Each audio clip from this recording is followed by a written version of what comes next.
I found it really interesting and actually quite surprising, speaking to reward and benefit directors recently, how many of them, without prompting from me, have talked about master trusts and talked about investments.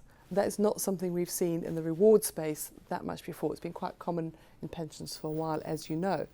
And that's one of the reasons that we partnered as REBA with Corporate Advisor, coming out with this guide, looking at master trust investments and how they compare across the market.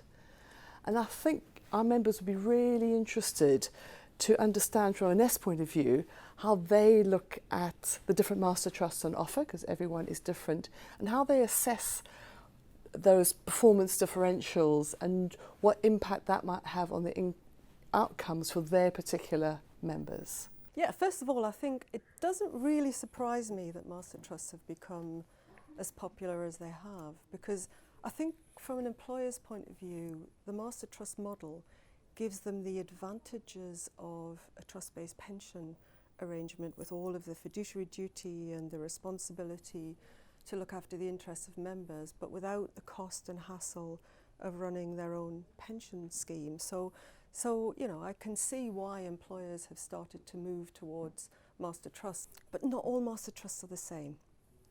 And it's really important when the employer's thinking about the pension arrangements that they want to put in place for their staff, that they really think hard about that decision. It's a big responsibility. I think, as you say in this report yourself, the decision that the employer makes when they're choosing a pension arrangement for their staff is going to have a major impact on the final pension pot that employee ends up with. So it's a decision to make carefully, and it's a decision to make with a great sense of responsibility. It helps employers in a structured way think about some of the other things that are also really important. What's the quality of the governance in the master trust like? Are the assets and data being protected? Is the security within the trust strong enough? What are the arrangements for communicating with members? And, you know, I think we'll come on in a moment to how important that's becoming. Are the investment arrangements in that master trust right for my workforce? Thinking hard about those investment arrangements and that investment strategy, and thinking about whether it works for their workforce. Because it's not just the returns that you're looking at, it's also the risk and whether it aligns to your workforce. Yeah, I mean, for us, the risk-adjusted return is so important, because as we survey our members, one of the things that comes across loud and strong is that what our members want is steady growth. They're not looking to take a huge amount of risk. Our members feel very worried about the idea of taking a huge amount of risk. So we manage our assets very carefully to try and get that right balance of risk and return. So for us, the risk-adjusted return metric is the one that we're really interested in. So I think it's very, very important for the employer just to look at those things, think hard about them, and think, does that investment arrangement and do all the other benefits of this pension, do they work for my workforce? And this guide helps them to do that. That's brilliant. And then linked to that aligning of your investment strategy to your workforce, but also to your employer brand. As I mentioned earlier, the rise of the interest in the environment and ESG has been quite fascinating, because in the world of pensions, trustees and pensions managers and so on have been talking about this for quite some time. But I'm now finding that the employers that are really at the vanguard, the reward directors and benefit managers, who you wouldn't expect to be talking about pension investments, are suddenly saying this is crucial. And what's happening is that their workforces are being influenced by big global social movements, so Me Too, 38 Degrees, Extinction Rebellion, and so on and so on and so on. And they are saying, what are you as an employer doing to be more green, environmental, diverse, equality, and so on? And then how does that play forward into the benefits package, the reward package, and pensions? And they're even now getting questions on the pensions coming from the staff, which we wouldn't have seen a few years ago. It's been really interesting. It's fascinating, isn't it? But I think quite a few of our members haven't quite got there yet. So things like ESG are new terms. So I'd be quite interested to get your view of what Nest are doing, but perhaps explaining what is ESG, what are the trends that are happening when it comes to investment that are matching these new shifts in people's attitudes to investment. Yeah, I couldn't agree more. It really matters to people, and increasingly so, that the money that they have in their pension funds is invested responsibly. We did a survey recently of our members, and we found that 3/4 of them said that the fact that their money was managed responsibly really mattered to them. For half of them, it mattered a lot. It was a really, really important factor. And we found that across the board. It wasn't just younger people. We predicted that younger people would care about these things, but actually we found that to be the case across the board. And I think you're absolutely right, Debbie. This stuff is coming up the agenda. For us at Nest, it's part of our DNA. From the very beginning, we have been very, very interested in making sure that we invest responsibly, by which I mean we are interested in investing in companies that look after their workforce and think about the environmental impact and work in a socially responsible way.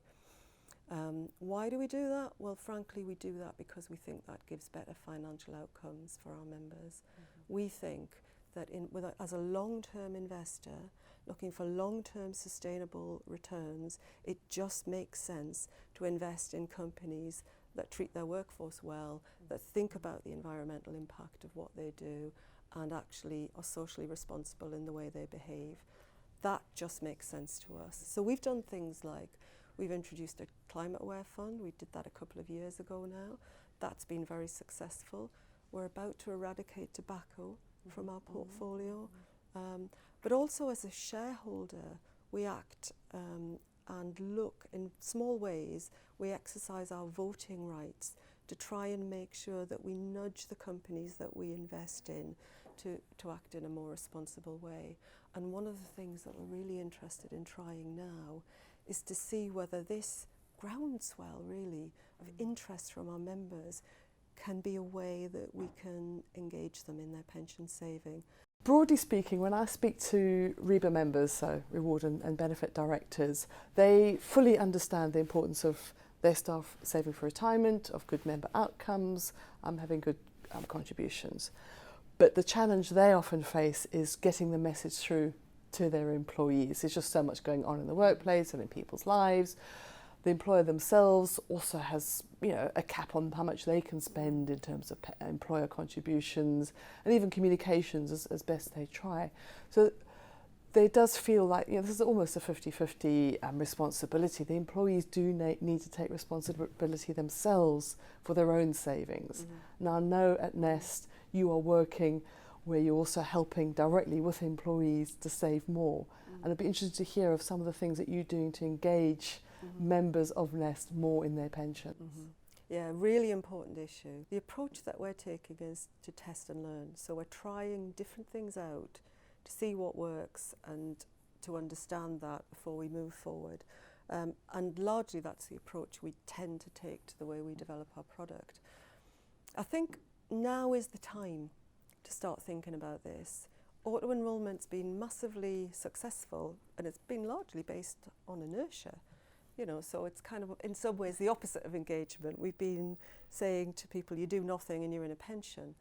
The next stage is to get people to engage with their pensions. And at Nest, we've got about 20% of people who've activated their online accounts. And if you use that as a proxy for engagement, that's quite interesting. 20% is not bad, especially in a pension fund where almost everybody's been auto-enrolled, but we could do so much better. There's so much more scope there. Important for the employer too. If you're going to be contributing to your employee's pension, it's important they value it. It's important they recognise it as a recruitment and retention tool. It's important that it's appreciated, especially if you're contributing more than the automatic enrolment minimum. So I totally understand, but it's why it would be important to employers. It's important to us too, because we believe in the end it's going to drive really good outcomes for members. People need, as they start to see their pension pots grow, they need to be able to make the right decisions about them. So am I saving the right amount? Should I be saving more? How am I going to make the right decisions as I move towards retirement? So important thing to do. It's really hard because it's hard to get people to focus on retirement. It seems such a long way off for most people. And it's really hard because you are competing, as you said, with so much other stuff. Shlomo Benazzi calls it the information fire hose. You're sprayed with information through all sorts of media and you're competing for attention. What we're doing is we're trialing different things, looking at those moments of truth, looking at different media to see what works and really experimenting to see what in practical terms works for people. And actually, I don't think this is going to be a one-size-fits-all answer. It's going to be different for different people, different times, different media. And pension funds are going to need to be able to respond to that. And we need to have a much more personalised offer for people. It's no good just spraying out this one-size-fits-all information. One of the things that we found that seems to work really well is a personalised video.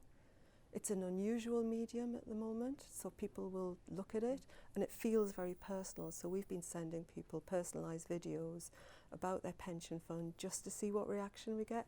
And we've been delighted by how many people have been, opening them up and looking at them. So we see some real potential here, but it is a very difficult thing to do.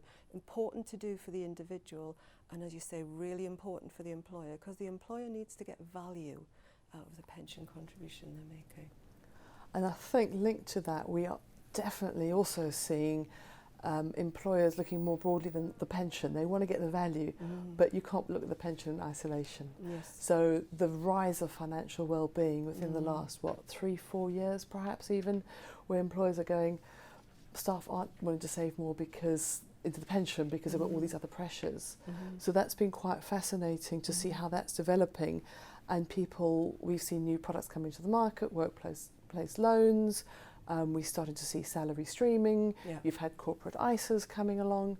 So I was very interested in this broader well-being piece, how Nest is piloting something quite interesting and unusual, and I thought it might be useful if you could give our members an inside track on what you're piloting. Yes, our sidecar savings vehicle. So this is an idea that we have been developing with Harvard University. It's something that has proved to be quite successful in the United States, and we're having a look to see whether it works here. And the idea is that alongside your pension saving, you also build up an emergency cash fund. There's lots of research that suggests that even with £1,000 in an emergency cash fund, you can make a huge difference to someone's short-term financial well-being, much less likely to get into problem debt if they've just got a little bit of resilience for that time when the washing machine breaks down or something happens that you need recourse to money for. That's good for the employer too. So if you have a member of staff who has financial resilience, they're much less likely to be stressed, they're much more focused in the workplace. So there are lots of benefits actually to having your employees not distracted by worrying about money or feeling stressed and needing to take time off work because of money worries. So we think there are workplace benefits too. There are benefits also in terms of pension saving. What's the biggest reason why somebody stops saving in a pension? It's because they come up with some short-term financial problem that they need to use that income stream for. It is, I think, the natural next step for auto-enrolment to look at creating short-term financial resilience alongside the long-term financial resilience we're creating through pension saving. So thank you, Helen, for being our CEO on the sofa today as part of the REBA series and finding out how you're responding to some of the market shifts, the trends that are coming down the line, the demands from workforces as well, and trying to deliver what they're actually wanting. So been very interesting to talk to you. Thank you. Thank you. I've enjoyed it very much.